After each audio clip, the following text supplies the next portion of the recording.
Hey there. So, Corona doesn't even exist, right? It's just overhyped up and it's just a flu and it's gonna go away really quickly, right? Actually, no. That's all wrong. And I'm saying that because I went through it.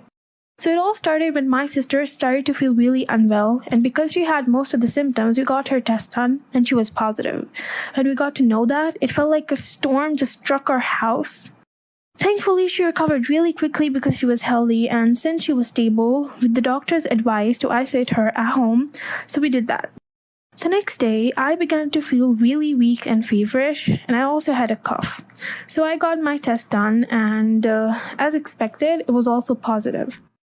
So after 2 days of home isolation, my symptoms got worse and I had a cough to a point where I couldn't breathe at all. So we rushed to the hospital and they checked my vitals, took my x-ray and blood test and all that. And at least after 4 hours of waiting, the doctor said they were going to admit me in an isolation room. I, a 14-year-old girl, was terrified, but my parents explained why it was necessary for my health to be in doctor's supervision.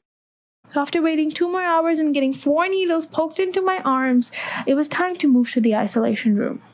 I was really scared. The corridor to the room felt like a horror movie.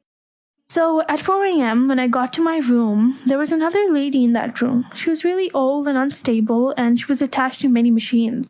So at this point, I was terrified. I was on call with my dad and I was crying a lot. I felt like this time would never pass. I did not sleep all night and stayed on call with anyone possible because I was just so scared. My mom and dad were awfully worried and I was really unwell.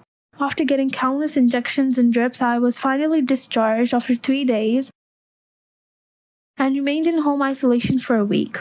This time was extremely difficult for me and my family, and it was really hard to stay strong. I began to feel hopeless and depressed.